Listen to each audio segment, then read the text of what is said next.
안녕하세요. 나나성형외과 이승재 원장입니다. 오늘은 코 수술을 절대 미뤄선 안 되는 케이스들을 설명드릴 건데요. 어떤 케이스들이 있는지 한번 보도록 할까요?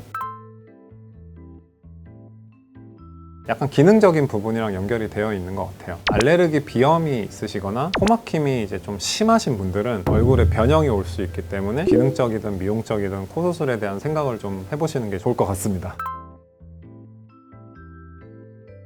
코막힘이 있으신 분들은 삶의 질이 많이 안 좋은 경우가 많아요. 일상생활할 때도 쉬지만 잘 때도 쉰단 말이죠. 잘 때 코로 숨을 좀 못 쉬면 입으로 숨을 쉴 거고, 입으로만 숨을 쉬면 막힌 쪽이 문제가 되기보다는 편한 쪽이 과하게 발달을 하거나 얼굴에 변형이 될 수도 있는 거죠. 수술을 통해서 한쪽이 불편했던 부분이 개선이 되면 변형적인 부분도 어느 정도는 돌아올 거고, 그거 이상으로 안 되는 부분은 미용적인 부분으로 모양을 좀 다듬거나 쏠려 있거나 하는 부분을 최대한 좀 바로 잡아주거나 하는 식의 수술을 좀 병행하면 도움이 될 수 있습니다.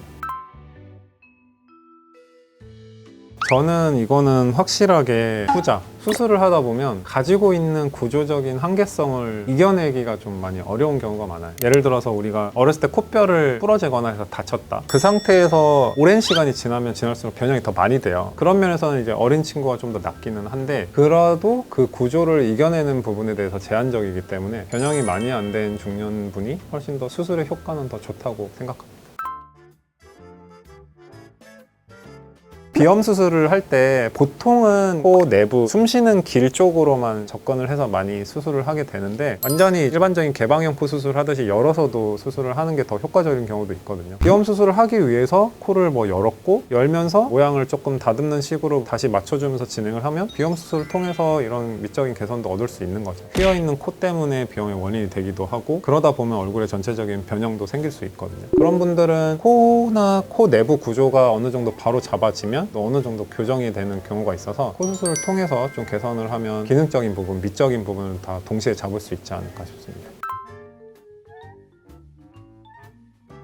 재수술적인 영역에 있어서는 실리콘 보형물의 위치가 좀 안 좋거나 옆으로 한쪽으로 기울거나 해서 휘어 보이는 분들도 있어요. 코의 어떤 내부의 바닥면이랑 실리콘 보형물, 그리고 그 위에 피부, 이게 딱 타이트하게 피팅되지 않아서 그런 경우가 있기 때문에, 그런 거는 보형물을 교체를 하든지 아니면 바닥면을 좀 다듬어 주든지 보형물을 다듬든지 해서 조금 더 이렇게 핏하게 맞춰주는 식으로 하면 휘어 보이는 느낌이나 움직이는 부분을 다 같이 개선을 할 수 있고, 과거에 많이 했던 수술 방법 중에 하나가 L자 실리콘을 이렇게 통째로 넣는 경우가 많았는데, 그러면 얘가 고정이 돼 있다 보니까 여기 위쪽이 좀 뜨는 경우가 있어요, 보형물이. 그런 분들도 이제 보형물 교체하면서 수술을 진행하면 떠 보이고 움직이고 하는 부분을 개선할 수 있겠죠.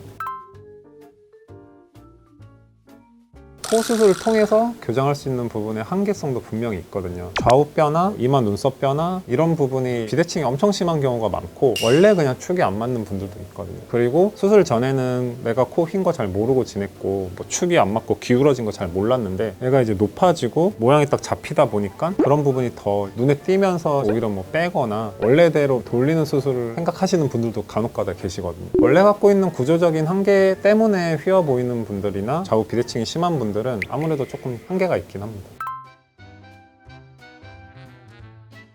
코가 이제 크게 뼈 파트랑 연골 파트로 나눠진다고 하면, 뼈 쪽에 휘어있는 부분도 절골을 통해서 맞춰 놓는다고 했는데, 그것도 사실은 약간 돌아갈 수 있어요. 왜냐하면 주변 골격에 영향을 받기 때문에 거길 억지로 맞춰놔도 다시 휘어 보이거나, 돌아갈까봐 교정했는데 좀 남는 경우도 있고 해가지고 뼈 쪽은 그런 제한점이 생기고, 연골 쪽은 잘 교정을 해서 휘어있는 부분을 잘 맞춰 놓으면 잘 안 돌아가기는 하는데, 여기 축이 좀 안 맞아서 기울어지거나 휘어 보이는 분들은 살짝 다시 그 느낌이 좀 생기기는 해요. 근데 어느 정도만 살짝 돌아가고 심하지 않다면 괜찮은 선에서 이제 진행을 하니까 다시 돌아가지 않는 느낌 정도로 낼 수 있도록 수술을 진행하는 거라고 보시면 되죠.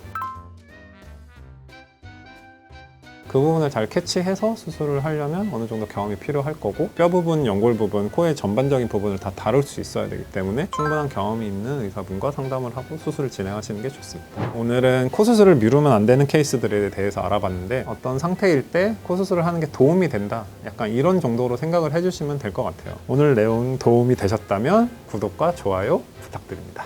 감사합니다.